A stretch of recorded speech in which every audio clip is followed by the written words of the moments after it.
This is my first video, but I just wanted to give everybody an explanation on how to work on a BMX headset. So the main tool you're gonna want to work on your headset is a 6mm Allen wrench. These are pretty easy to find, and you're gonna need these for your stem and your compression bolt. Now, depending on what kind of compression bolt you have, this tool may vary, but every stem uses 6mm bolts for your clamp. Now, I run the Primo Pro forks. They use a 8mm Allen wrench, or you can use a 6mm. If you push it down here, you see it's all loose because that's where your 8mm goes. But if you go a little bit farther, you got your 6mm in there. Now, some compression bolts that are a little bit different, they have just a square, and my buddy has forks that have a compression bolt where pretty much there's just a square right here.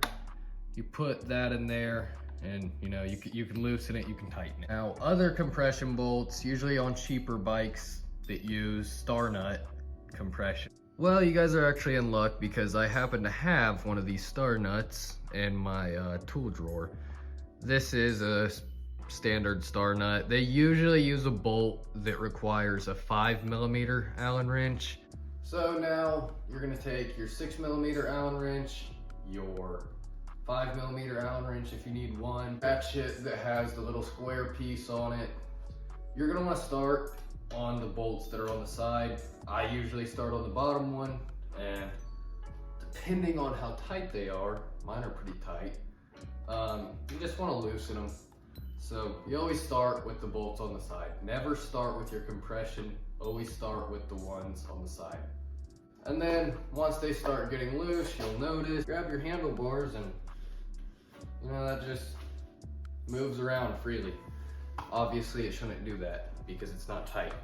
Next step, you're gonna wanna take your 6mm Allen key or your 5mm Allen key or your ratchet piece thing, whatever your compression bolt uses, and you're just gonna give your compression bolt a little loosen. Usually, once mine's already loose, I can just get it out the rest of the way with my hands.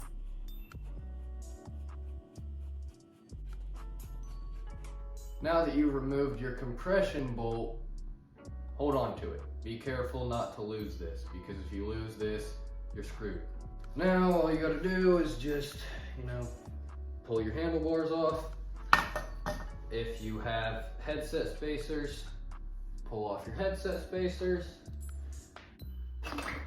So once you've gotten all of your headset stuff off and your fork removed, all you're only gonna do is just remove your bottom bearing, and for cleaning it, this right here.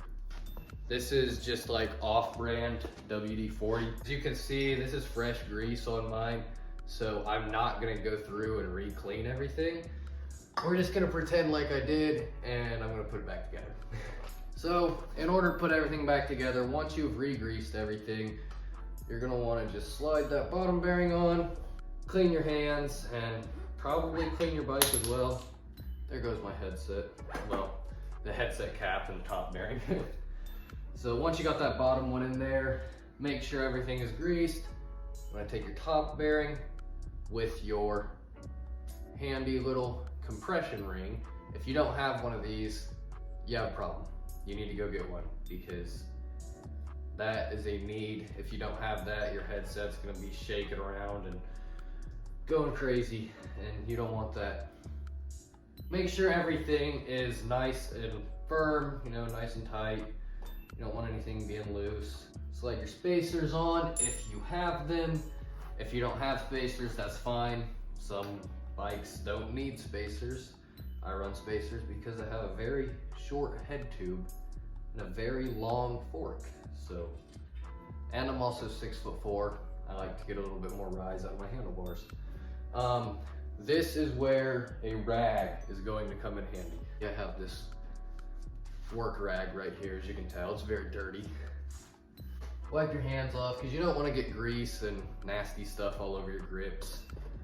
Slide your handlebars back on, and now, if you didn't lose your headset cap, you're very smart. You're just gonna throw her back in there. Be careful when you're threading it back in so that it doesn't get cross-threaded and stripped out. Now, this is a very important detail that I don't want to leave out. Your headset cap, your compression cap, whatever you want to call it, you do not need to tighten the absolute hell out of it. Okay, I see too many kids, they get a hold of this compression cap, compression bolt, whatever you want to call it, and they just tighten the absolute hell out of it, and you don't need to do that. You know, you just give it a little turn, you know, straighten your bars. They're still rocking back and forth. Tighten it down a little bit more. You know, just get it to where you need it. You don't need to sit there and tighten the living hell out of it. Now, we're nice and firm, no more give. So now, if you have pegs, I have 2 pegs, real street rider. You really only need 1. You really don't need them at all, but it makes this part a lot easier. You're just gonna wanna line up your stem and your tire. But you can kinda use your pegs to help you do this, I guess. If you look at the crossbar right here, you can line it up with both pegs. And if it's lined up, then you know you did it right, and you know that it's nice and straight. Once you got it where you want it, I mean, you can have it crooked if that's how you like it. I don't recommend it. If I were you, I'd run it straight. Tighten up these bottom bolts right here. And then once you've tightened them up, you're done. Now, for the final step of the video, you're gonna wanna lift up the front end of your bike and give the bars a spin. You know, if they don't spin like this, you know, and if they're not making more than like 3 rotations when you spin them, it's safe to say you did something wrong. You probably need to go back, rewatch the video. If they're spinning nice and good, then you did everything right. Thanks for watching. I hope you learned how to work on your headset and how to get everything nice and tight. And now you can get back to riding.